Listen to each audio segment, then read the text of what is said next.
राधे राधे। आज आमे माने पढ़िबा श्रीमद् भागवत महापुराण रे चतुर्थ स्कंद। नारायणं नमस्कृत्य नरं चैव नरोत्तमं देवीं सरस्वतीं व्यासं ततो जयमुदीरयेत्। मूकं करोति वाचालं पंगुं लंघयते गिरिं यत्कृपा तमहं वन्दे परमानंद माधवम्। निगमकल्पतरुगलितं फलं सुखमुखाद्मृतद्रवसंयुतं पिबत भागवतं रसमालयं मुहुरः रसिका भुवि भावुकाः। भागवत महापुराण पंचम अध्याय। मैत्रेय उवाच। नारद वाक्ये कपमने रुद्र उठिले सावधाने। अइले रुद्र गण घेनी चलन्ते कंपई मेदिनी। दक्षर यज्ञ नाश अर्थे कप बसिला रुद्र चिते। सकल पारिषद गणे नानायुध तीक्ष्ण बाणे। अति असंख्य कप करी धाइले घोर नाद करी। रुद्र वचने कप देखी विबुधे त्रिदश उपेक्षी।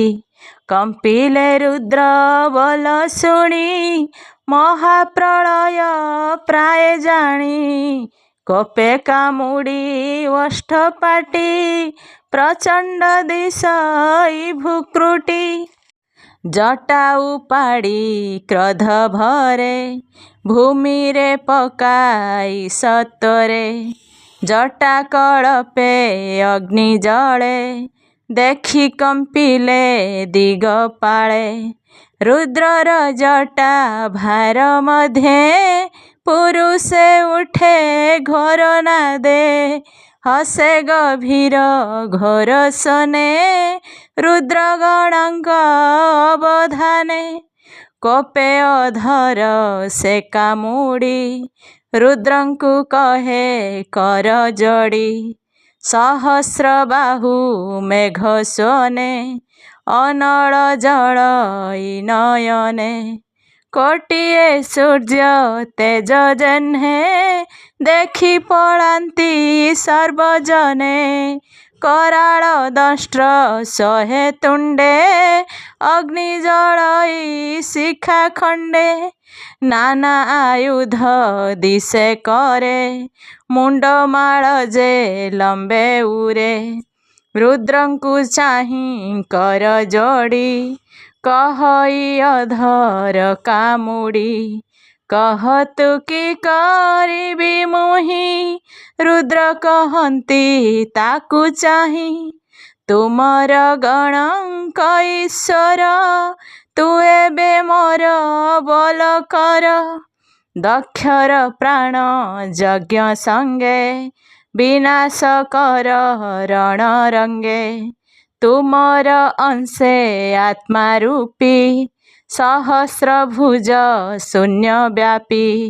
दक्षर यज्ञ नाश कर एहार प्राण बेगे हर। ये मंत रुद्र आज्ञा पाई कोपे कंपिला तार देही। जलई अति कोपानले नमिला रुद्र पाद तले। स्वभावे रुद्र आत्मा सेही तार महिमा के जानई। गर्जई भयंकर नादे बेगे धामई बेनी पादे। शूल बुलाई दक्ष करे नुपुर बाजई पयरे। धामई पवनहु बेगे रुद्र कोपे उत्तर दिगे। ଶବଦ ଦଶ ଦିଗ ପୁରେ ଧୂଳି ଉଡ଼ଇ ପାଦ ଭରେ। ବିପ୍ରେ ଯେ ଥିଲେ ଯଜ୍ଞଶାଳେ ଧୂଳି ଦେଖନ୍ତି ଅନ୍ତରାଳେ।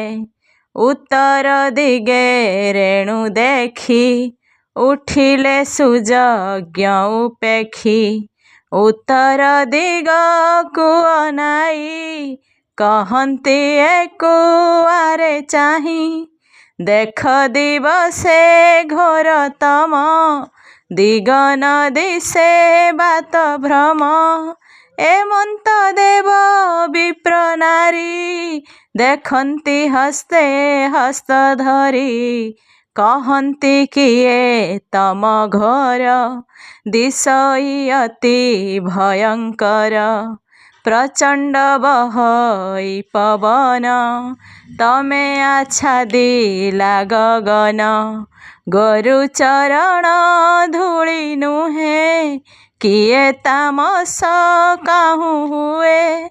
ଆଜି କି ପ୍ରଳୟ ହୋଇବ ବାମ କି ହୋଇଲା ଦଇବ।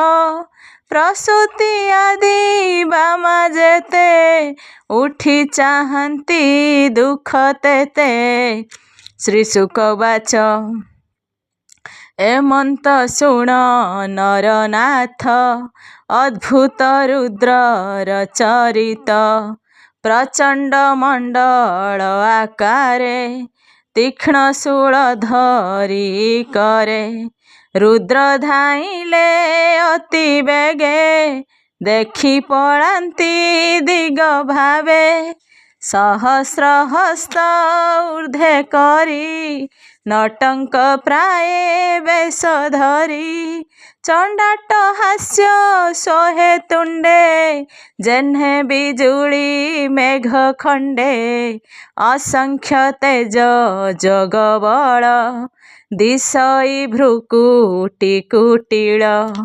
କରାଳ ଦ୍ରଷ୍ଟ ଶୋହେ ତୁଣ୍ଡେ ଯେହ୍ନେ ବିଜୁଳି ମେଘ ଖଣ୍ଡେ।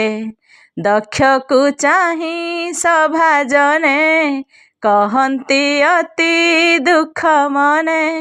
ଦେଖ ଏହାର କର୍ମଫଳ ଆଜତ ନାସିଲୁ ସକଳ। ଉତ୍ପାତ ଭୟେ ଦୁଃଖ ମନେ ଭୟେ ଲୁଚିଲେ ସର୍ବଜନେ।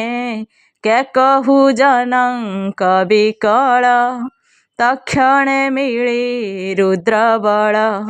ନାନା ଆୟୁଧ ଘେନି କରେ ବେଢ଼ିଲେ ବେଗେ ଯଜ୍ଞ ଘରେ।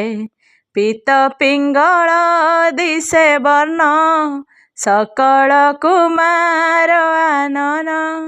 ଶବଦେ ଗଗନ ଉଛୁଳେ ବେଗେ ମିଳିଲେ ଯଜ୍ଞ ଘରେ।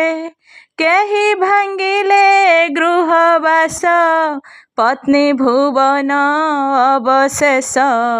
କେ ପାକଶାଳେ ପ୍ରବେଶନ୍ତି କେ ଯଜ୍ଞ ପାତ୍ରକୁ ଲୁଟନ୍ତି। କେ ଯଜ୍ଞ କୁଣ୍ଡରେ ମିଳନ୍ତି ମୂତ୍ର ପୁରିଷ ଉତ୍ସର୍ଗନ୍ତି। କେ ବହୁ ଘୋର ନାଦ କଲେ ଯଜ୍ଞ ମେଖଳା ବେଦୀ ତୁଲେ।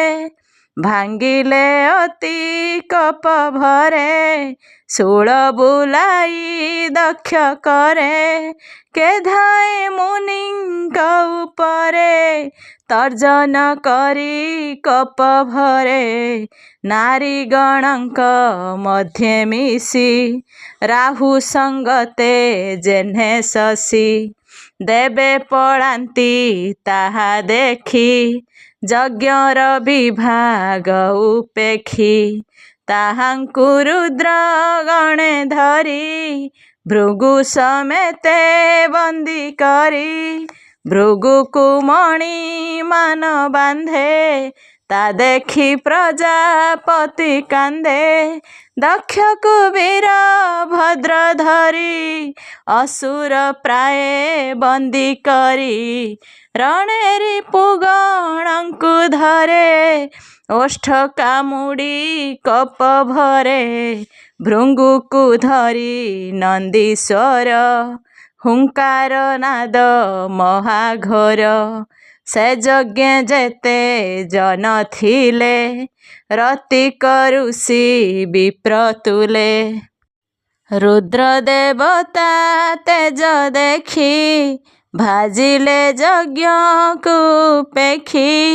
ଭୃଙ୍ଗୁ ଯେ ଯଜ୍ଞ ହୋମ କରି ଘୃତ କ୍ଷେପନ୍ତି ଶ୍ରୁବ ଧରି।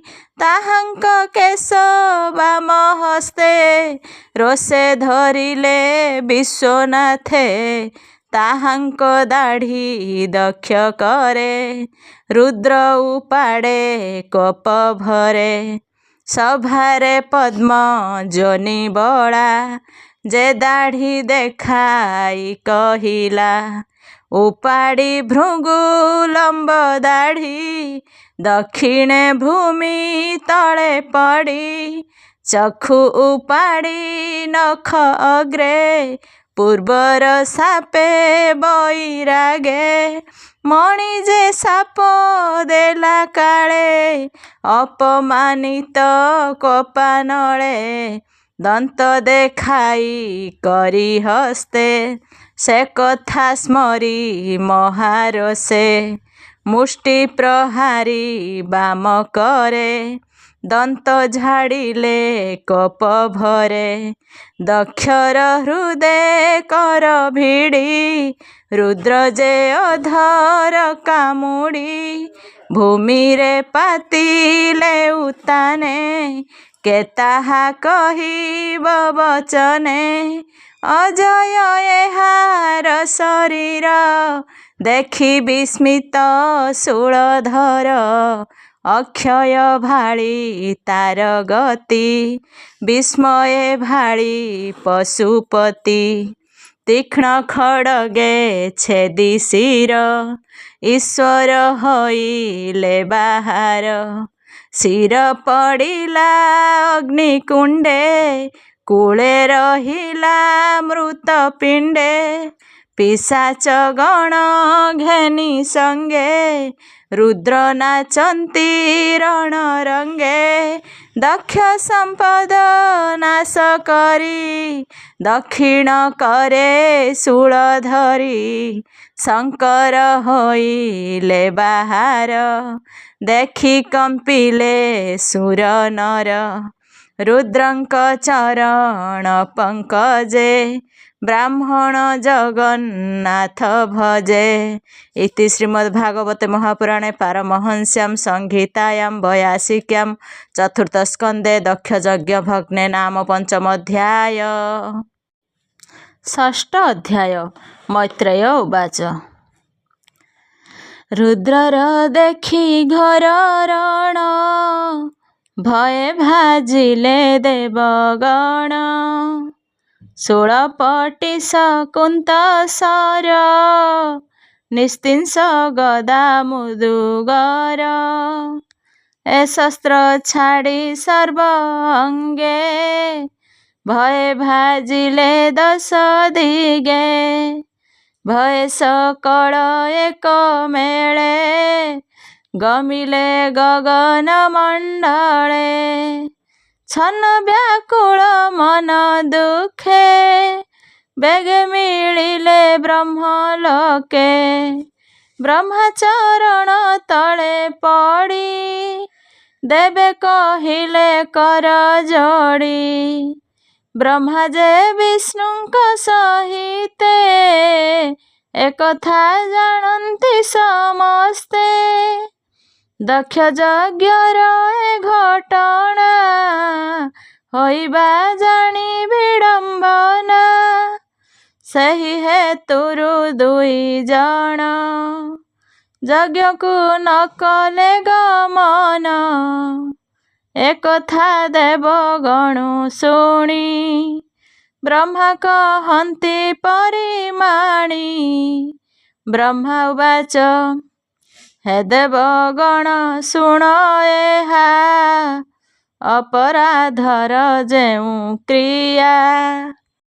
ବଳିଷ୍ଠ ଲୋକେ ଅପରାଧ କରିବା ନୁହଁ ଇଟି ସାଧ୍ୟ, କଲେ ସେ ପ୍ରାଣ ରକ୍ଷା ନୁହେଁ, ଅଥବା ଅମଙ୍ଗଳ ହୁଏ। ଶିବଙ୍କୁ ଭାଗ ଯେନ ଦେଲା, ତାହାଙ୍କଠାରେ ଦୋଷୀ ହେଲା। ସେହି ହେତୁରୁ ଶିବ କହେ, କହୁଛୁ ଏକ ଉପାଏ, ସମସ୍ତେ ଯାଇ ତା ଚରଣ, ପଡ଼ିଣ କରାଅ ପ୍ରସନ୍ନ। ତାହାଙ୍କ ନାମ ଆଶୁତୋଷ, ଅବଶ୍ୟ ହେବେ ସେ ସନ୍ତୋଷ। ସାମାନ୍ୟ ଦେବ ସେ ନୁହନ୍ତି, କୋପେ ସମସ୍ତ ସେ ଦହନ୍ତି। ଯଜ୍ଞରୁ ଉଦ୍ଧାରିବା ପାଇଁ, ତାକୁ ପ୍ରାର୍ଥନା କର ଯାଇ। ଆମ୍ଭେ ସକଳ ତାଙ୍କ ତତ୍ତ୍ୱ, ନ ଜାଣୁ ଏହିଟି ନିଶ୍ଚିତ। କିପରି ତାହାଙ୍କ ନିକଟ, ପ୍ରାର୍ଥନା ପାଇଁ ହେବୁ ଭେଟ। ମୈତ୍ରେୟ ଉବାଚ, ଏହିପରି ସେ ପଦ୍ମଯୋନି, ସକଳ ଦେବ ସଙ୍ଗେ ଘେନି। ଦକ୍ଷର ଯଜ୍ଞଶାଳେ ମିଳି, ଦେଖନ୍ତି ବ୍ରହ୍ମା ବନମାଳି। ଯଜ୍ଞ ବିନାଶୀ କୋପ ଭରେ, ରୁଦ୍ର ସେ ଗଲେ ନିଜ ପୁରେ। ସ୍ୱଭାବେ ତେଜ ଅପ୍ରମିତ, ଅନ୍ତେ ଜଗତ କରେ ଗ୍ରସ୍ତ। ତାହାର ତେଜ ବଳ ତଥ୍ୟ, କେ ତାହା ବର୍ଣ୍ଣନେ ସମର୍ଥ। ତାହାରେ ଅପରାଧ କରି, କେ ଅବା ଥିବେ ଦେହ ଧରି। ଏବେ ସକଳ ଦେବେ ଶୁଣ, କେ ଜାଣେ ଈଶ୍ୱର ପ୍ରମାଣ। ଚାଲ ସକଳ ସୁର ଦେବା, ଏବେ ହୋ କପିଳାସ ଯିବା। ରୁଦ୍ର ଚରଣେ ନମସ୍କାର, ସ୍ତୋତ୍ରେ ସନ୍ତୋଷ ଦେବ ହର। ଈଶ୍ୱର ଚରଣ କମଳେ, ଶରଣ ପଶ ଏକ ମେଳେ। ମୋହର ବୋଲ ଏବେ କର, ଅନ୍ୟଥା ନାହିଁଟି ନିସ୍ତାର। ଯେ ଅନ୍ତ କାଳେ ଅଣ୍ଡକୋଷ, ନିମିଷ ମାତ୍ରେ କରେ ଗ୍ରାସ। ତାର ଚରଣେ ନ ସେବିଲେ, କେବା ସଂସାରେ ଥିବେ ଭଲେ। ବିଶେଷେ ପତ୍ନୀର ବିୟୋଗେ, ସ୍ୱଭାବେ ତମ ଗୁଣ ରାଗେ। କଳ୍ପିଲା ଘୋର ରଣରଙ୍ଗେ, ଦକ୍ଷର ଯଜ୍ଞ ଅର୍ଥ ଭଙ୍ଗେ।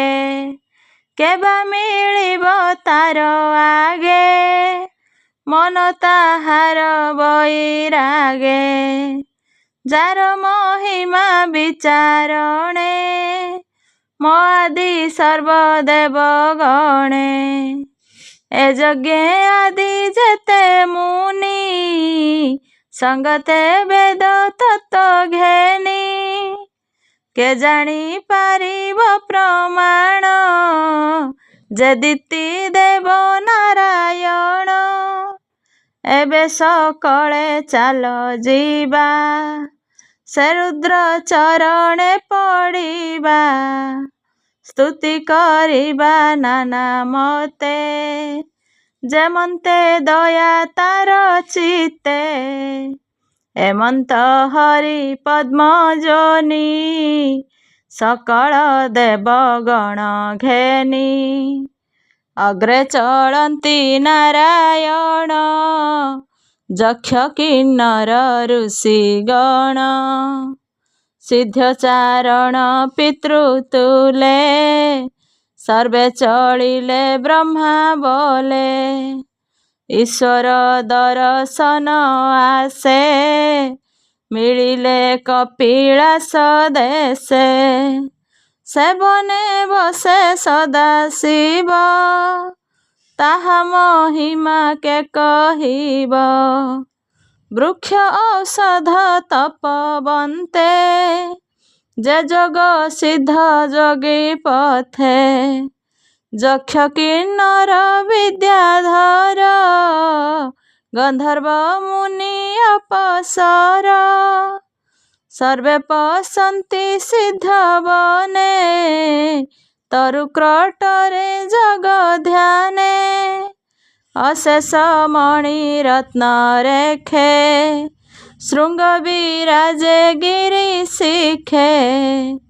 ଦେହେ ବିରାଜେ ନାନା ଧାତୁ, କିଏ ଆନନ୍ଦ ରୂପ ହେତୁ। ବିରାଜେ ନାନା କୁଞ୍ଜଲତା, କେତା ବର୍ଣ୍ଣନେ ସାମରଥା। ଆନନ୍ଦେ ମହେଶ୍ୱର ବେଶେ, କ୍ରୀଡ଼ନ୍ତି ନାନା ପଶୁରସେ। ଅନେକ କନ୍ଦର ଗମ୍ଭୀରା, ବହନ୍ତି ପ୍ରସବଣ ଧାରା। ରମଣ ବେଳେ ନାରୀ ଗଣେ, ରମନ୍ତି ଯେ ଯାହାର ମଣେ। କୋକିଳ କେକି ନାଦ ବାଣୀ, ଯେ ଶନେ ମନୋହର ଶୁଣି। କୋମଳ କଣ୍ଠେ ପଶୁ ଗଣେ, ନାଦ କରନ୍ତି ଘର ବନେ। ମତ ମାତଙ୍ଗ ବହୁ ମେଳେ, ଗର୍ଜନ୍ତି ହ୍ରଦ ନଦୀ ଜଳେ। ମନ୍ଦାର ପାରିଜାତ ଦ୍ରୁମେ, ସରଳ କବିଦାର ବନେ। ତମାଳ ଶାଳ ତାଳ ବନ, କ୍ରମୁକ ଶୋଭାର ଅସନ। ଆମ୍ବ କଦମ୍ବ ନାଗେଶ୍ୱର, ପୁନାଗ ରମ୍ଭା କରବୀର। କୁମୁଦ ଉତ୍ପଳ କହ୍ଲାର, ପାଟଳୀ ଶୋକ ଗନ୍ଧସାର।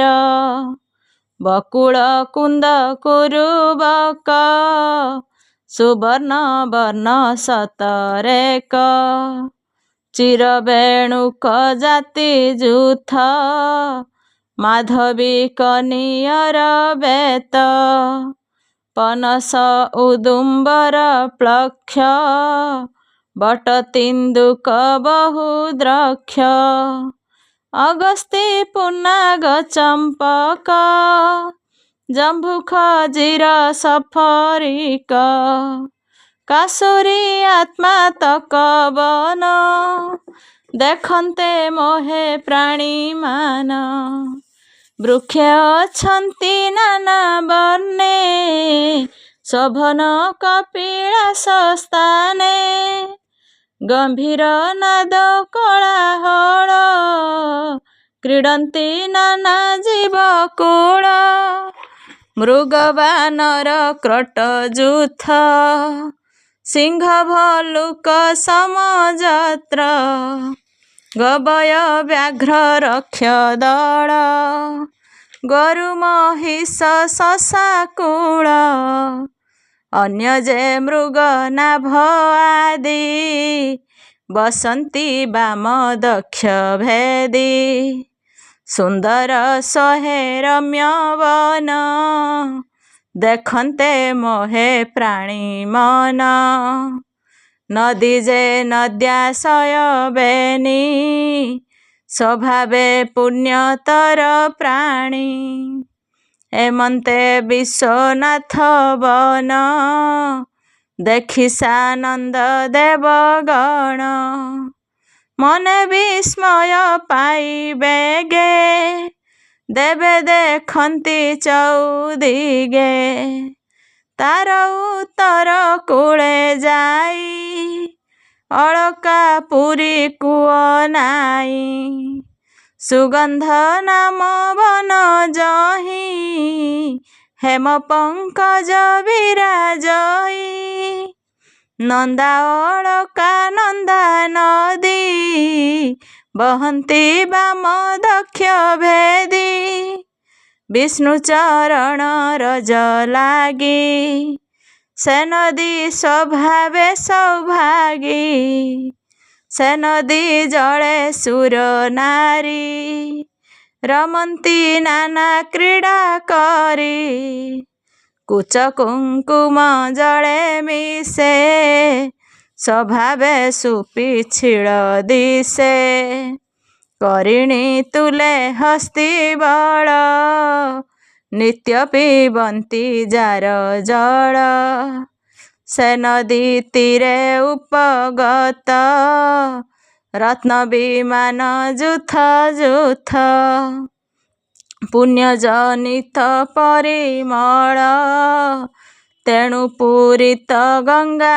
ଜଳ ତଡ଼ିତ ଜହ୍ନେ ନୀଳ ମେଘେ ସୁଶୋଭା କାନ୍ତି ଦଶ ଦିଗେ ଏମନ୍ତେ କୁବେର ନଗରୀ ସୁଗନ୍ଧ ବନ ଆଦି କରି ଯେ ବୃକ୍ଷ କାମଧେନୁ ପ୍ରାଏ ଫଳ ପଲ୍ଲବ ମାନ ସୋହେ କମଳ କଣ୍ଠ ନାଦ ପକ୍ଷୀ ଭୃଙ୍ଗ ଶବଦ ଯହିଁ ଅଛି ଜଳେ ଚରନ୍ତି ପକ୍ଷୀ ଗଣେ କ୍ରୀଡ଼ା କରନ୍ତି ପଦ୍ମବନେ ହରିଚରଣେ ବାୟୁ ସଙ୍ଗେ ମତ ମାତଙ୍ଗ ରଣ ରଙ୍ଗେ ବୈଦୁର୍ଯ୍ୟମଣି କୂପସ୍ଥାନେ ନିବିଡ଼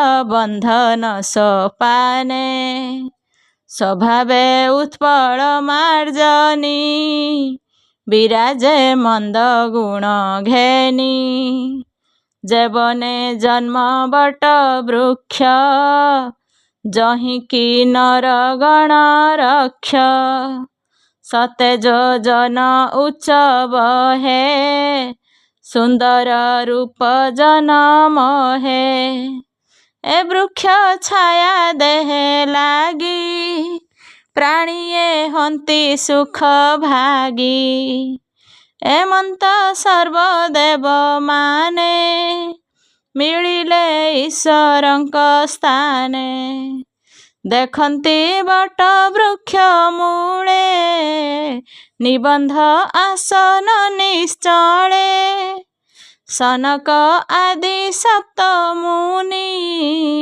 ସଙ୍ଗେ ଅନେକ ଶିଷ୍ୟ ଘେନି ଗୁହ୍ୟକ ରକ୍ଷକ ଅନେକ ସେ ଭକ୍ତି ଯୋଗ ଉପାସକ ବିଦ୍ୟା ତପସ୍ୟା ଯୋଗ ଆଦି ସକଳେ ଖଟନ୍ତି ସବିଧି ବିଶ୍ୱସୁହୃଦ ଜାମହିମା ସର୍ବମଙ୍ଗଳ ଏକ ସୀମା ସେ ପୁଣି ଅଭିଷିକ୍ତ ଅଙ୍ଗେ ଯାର ଶରୀର ସିଦ୍ଧ ଲିଙ୍ଗେ ଜଟା ଅର୍ପଣେ ଭସ୍ମ ଦଣ୍ଡ ଯଥାରଚିତ ଇନ୍ଦୁ ଖଣ୍ଡ କୁଶଦୁଦୁରା ମଧ୍ୟେ ବସେ ପରମ ବ୍ରହ୍ମ ଯେ ପ୍ରକାଶେ ନାରଦ ମୁଖ ଚାହିଁ ଧୀରେ ବଚନ କହନ୍ତି ସୁସ୍ୱରେ ଦକ୍ଷିଣ ଜାନୁର ଉପରେ ବାମ ଚରଣ ସ୍ଥାପି ଧୀରେ ଚାହାନ୍ତି ବେନି ବାହୁ ବଳେ ଅରୁଣ ବର୍ଣ୍ଣ ବେନି ଡୋଳେ ସ୍ୱଭାବେ ତର୍କ ମୁଦ୍ରା କରି ଯେ ରୂପେ ସଂସାର ସିଂହରି ନିଶ୍ଚଳ ସମାଧି ଧାରଣ ଦେଖିଲେ ସର୍ବଦେବ ଗଣ ସର୍ବ ଋଷିଙ୍କ ସଙ୍ଗ ମେଳେ ଇନ୍ଦ୍ରାଦି ଦଶ ଦିଗ ପାଳେ ବ୍ରହ୍ମା ସହିତେ ସର୍ବଜନ ଚାହିଁଲେ ରୁଦ୍ରଙ୍କ ବଦନ जय शबर करी तुंडे रुद्र चरणे नमी मुंडे जे हरि मनुंकर मनु भक्त चरण काम धेनु तार चरण तले जाई सकले शिरे हस्त देई नमिले ईश्वर चरणे देवकी नर ऋषि गणे आनंदे ब्रह्मा नारायण नमिले रुद्रंक चरण स्वभावे मंद मंद हसी अमृत वाक्ये मन तोषी ब्रह्मा कहन्ति कर जोड़ी चरणे पुनः पुनः पड़ी ब्रह्म उवाच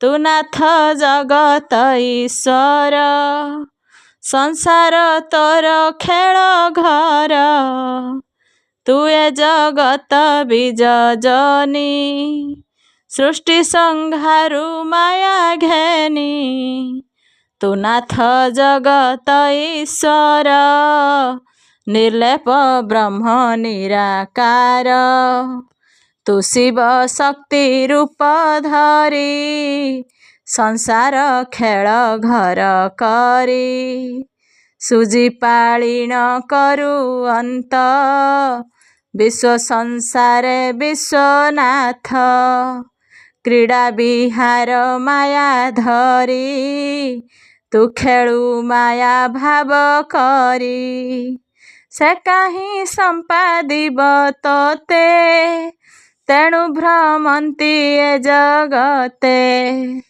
धर्मार्थ काम जही झुरे जे यज्ञ धेनु रूप झरे तु जहाँ अर्जिचु जगते संसार भ्रमण निमन्ते से माया संसार बंधने जंत्रित होई महाजने कल्पन्ति नाना कर्म विधि तुम्भे तो सकल प्रसिद्धि सर्वमंगल कर्म फल तुसे अनादि आदि मूल अमंगल कृत तु हेउ धर्म को सर्व काले बहु से साधु जन कर्म करी भाव प्रभावे मोद भरी से फल